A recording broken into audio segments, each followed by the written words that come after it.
Vamos a leer en Génesis capítulo 11, versículo 4. Y dijeron: vamos, edifiquémonos una ciudad y una torre cuya cúspide llega al cielo. Hagámonos un nombre, por si fuéramos esparcidos sobre la faz de la tierra.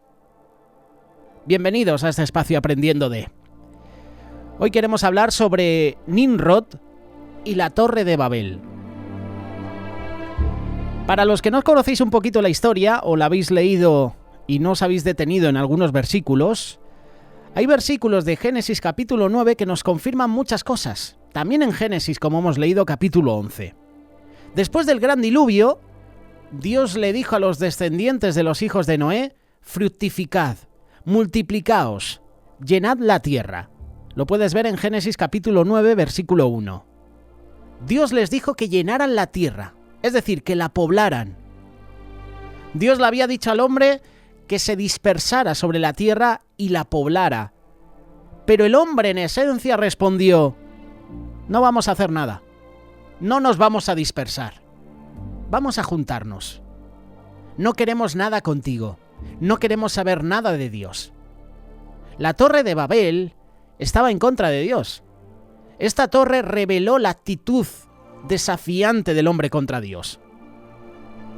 Nimrod, que aparece en Génesis capítulo 10, versículos del 8 al 10, llevó al pueblo a construir una torre, lo más alta posible, y lo hizo en el valle del Tigris y el Éufrates. Hoy en día, en la actualidad, tú si buscas la Torre de Babel en internet, hay antiguas ruinas de edificios en toda esa zona. Todas tenían caminos que conducían a la cima. Cuando llegaban a la cima, adoraban al sol, adoraban a la luna, a las estrellas. Parece que eran como las torres construidas más tarde por los babilonios. Eran lugares para adorar a su dios. Según las tradiciones, el dios Marduk. Estas torres también se parecían mucho a los antiguos templos mayas de Centroamérica. Los edificios altos, antiguos, donde los mayas ofrecían sacrificios humanos a sus dioses. El apóstol Pablo se refiere a la idolatría de esta gente en el primer capítulo de Romanos, y lo vamos a leer. Romanos capítulo 1, versículos del 21 al 25. Pues habiendo conocido a Dios, no le glorificaron como a Dios, ni le dieron gracias, sino que se envanecieron en sus razonamientos, y su necio corazón fue entenebrecido. Profesando ser sabios, se hicieron necios. Cambiaron la gloria del Dios incorruptible en semejanza de imagen de hombre corruptible, de aves, de cuadrúpedos, de reptiles, por lo cual también Dios los entregó a la inmundicia, en las concupiscencias de sus corazones, de modo que deshonraron entre ellos sus propios cuerpos, ya que cambiaron la verdad de Dios por la mentira, honrando y dando culto a las criaturas antes que al Creador, el cual es bendito por los siglos. Amén. La Torre de Babel no cumplió con su propósito. Ellos querían llegar hasta el cielo, pero no fue así. Querían que fuera el centro de su cultura, evitar dispersarse como Dios les había mandado. En lugar de cumplir sus sueños, el proyecto terminó en confusión. Por esto fue llamado el nombre de Babel, confusión. Es que la palabra Babel significa confusión.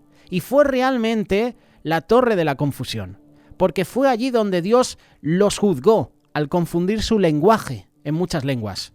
Fue allí de donde todos los idiomas del mundo salieron. Fue cuando Dios confundió sus lenguas y de esta manera los esparció.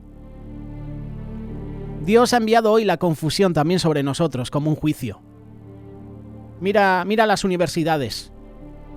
Mira a los profesores, por ejemplo. Orgullosos, sacudiendo sus puños en el rostro de Dios. Lo vemos también en los gobiernos, en los diferentes partidos. Vemos poco a poco cómo se están adoctrinando a los más pequeños en los colegios, en las guarderías, en los institutos, universidades, como poníamos el ejemplo. Mira a nuestros políticos, todo el día culpándose unos a otros, atacándose unos a otros. Luego que si están saliendo a la luz los casos de corrupción. Estos políticos que cada día se señalan a unos a otros y que mueven masas, y esas masas luego van por las calles haciendo actos de violencia. Estos políticos incapaces de resolver la crisis que está viviendo el país. Todos en un estado de confusión total. Puedes ver a nuestros jóvenes sin trabajo, sin Dios, sin esperanza en el futuro, marchándose a otros países para tener una vida mejor. Efesios capítulo 2, verso 12 dice esto: sin esperanza y sin Dios en el mundo. Así están los jóvenes hoy en día. Así está nuestra sociedad. Pero no la sociedad solo, ¿eh? Mira nuestros hogares. Se están cayendo en pedazos. Mira nuestro país derrumbándose, desintegrándose ante nuestros ojos. Mira la confusión mundial que se lee todos los días en los periódicos.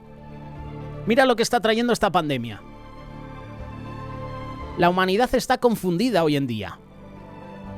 La confusión que vemos en el mundo no puede ser explicada por la psicología o la sociología. Solo la palabra de Dios da la razón. Y la raíz de la confusión del hombre es el orgullo, pero sobre todo la rebelión contra Dios. Génesis capítulo 11, versículo 4. Te lo vuelvo a mencionar. Vamos, ven, edifiquémonos una ciudad y una torre, cuya cúspide llega al cielo, y hagámonos un nombre, por si fuéramos esparcidos sobre la faz de toda la tierra. Eso es orgullo, eso es rebelión contra Dios. ¿Qué es esto sino orgullo? ¿Qué es esto sino arrogancia? Rebelión contra el Dios que nos creó. Nada en la naturaleza del hombre ha cambiado. El problema fundamental del hombre es el orgullo, la rebelión contra Dios, y esa fue la causa de la caída de Satanás del cielo. ¿Tú que decías en tu corazón, subiré al cielo? Fíjate, es que Génesis 11:4 y Isaías capítulo 14, versos 13 y 14 están relacionados. Tú que decías en tu corazón, subiré al cielo. Como hemos leído, edifiquemos una ciudad y una torre cuya cúspide llega al cielo. En lo alto, junto a las estrellas de Dios, levantaré mi trono. Sobre las alturas de las nubes subiré y seré semejante al Altísimo. Esto es lo que dijo Satanás. Esa es la rebelión de Satanás contra Dios. El creerse Dios. Y luego cómo Satanás manipuló a estos personajes. Cómo manipuló a Nimrod para que edificaran una ciudad y una torre que llegara hasta el cielo. Mismo modus operandi. Cómo atacó Satanás a Eva y a Adán. De la misma manera, no moriréis. Serán abiertos vuestros ojos y seréis como Dios. Mismo modus operandi de Satanás. Creerse Dios. Y hoy en día también nos dice a nosotros, tú puedes. No necesitas a Dios. El orgullo de Satanás fue el primer pecado. Pero Dios lo arrojó del cielo a la atmósfera, a la tierra. El orgullo, la rebelión, lo llevaron a la caída. Y ese fue el pecado de Adán también. Porque así como la desobediencia de un hombre, los muchos fueron constituidos pecadores. Romanos 5:19. Toda la humanidad se ha convertido en pecadora cuando Adán desobedeció a Dios. Por orgullo, rebelión. Todos heredamos la naturaleza pecaminosa de Adán cuando él cayó en el pecado. Nada ha cambiado en la naturaleza del hombre desde la caída. El orgullo, la rebelión de la raza humana sigue siendo la misma. Observa en este pasaje de Génesis la forma en que todos se unen en el canto en la Torre de Babel. Y Nimrod, yo estoy seguro, y además escuchando a los diferentes hermanos, de hecho en el día de ayer en la tertulia de amigos, nuestros invitados Ramón Ubillos y Miguel Díez mencionaban a Nimrod, fundador de Babel. Era el que dirigía. Edifiquemos una ciudad y una torre, cuya cúspide llega al cielo.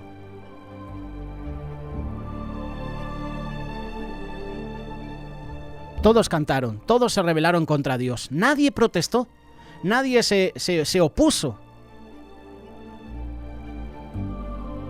Esto nos muestra la unidad de la raza humana en el pecado. Como está escrito, no hay justo ni aun uno. no hay quien entienda, no hay quien busca a Dios.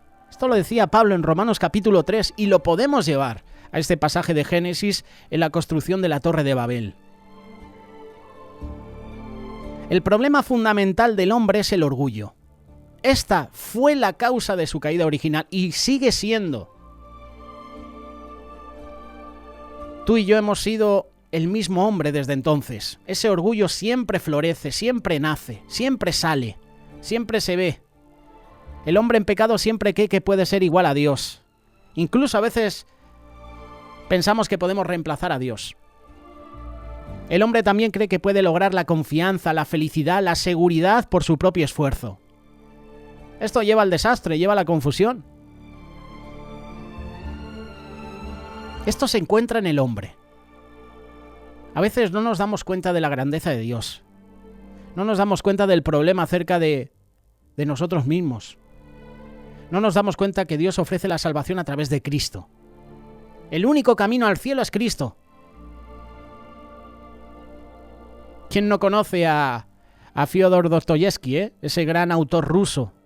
Pues tenía razón cuando dijo: todos los autores de los sistemas sociales de los tiempos más remotos hasta el presente año han sido soñadores, narradores de cuentos de hadas, simplones que se contradicen y no saben nada de ese extraño animal llamado hombre. Si te das cuenta, todos los autores de los sistemas sociales, Marx, Lenin, el chino Mao Zedong, Barack Obama incluso, han sido soñadores, narradores de cuento de hadas, simplones que se contradicen y no saben nada de ese extraño animal llamado hombre. Todos los autores de los sistemas sociales no han logrado entender que la humanidad entera está arruinada por la caída. El hombre no puede ser salvo por un nuevo sistema social. El hombre solamente puede ser salvo por Cristo. Y la única forma de salvación es por medio de Cristo, el Hijo Eterno. Primera de Timoteo capítulo 1 versículo 15. Cristo Jesús vino al mundo para salvar a los pecadores. Y algunos de los que han rechazado las Escrituras dirán con orgullo y rebeldía: si Dios fuera justo, Él salvaría a todos los hombres. En lugar de equidad, la palabra de Dios habla de justicia. Dado que todos los hombres somos orgullosos, somos rebeldes, nos rebelamos contra Dios, sería justo que Dios condenara a todo ser humano que ha vivido y que vivimos pecando. Eso sería perfectamente justo. Aunque le puede parecer injusto a muchos, a las mentes ciegas liberales, adictas, libertinas, sí es perfectamente justo que Dios envíe a todos los pecadores al infierno, siendo sinceros. La Biblia enseña que todos los hombres, de hecho, somos pecadores, somos incorregibles. Por eso la verdadera conversión comienza cuando un hombre reconoce en su corazón que no merece misericordia, admite en su corazón que merece la ira ardiente de Dios.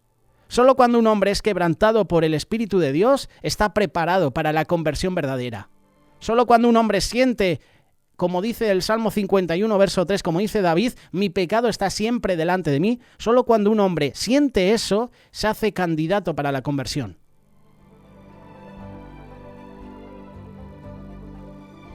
El doctor Grisham Machen dice: el Evangelio solo parece un cuento hasta que un hombre se siente condenado por la culpa de su pecado, tanto en su pecado heredado como en su pecado actual.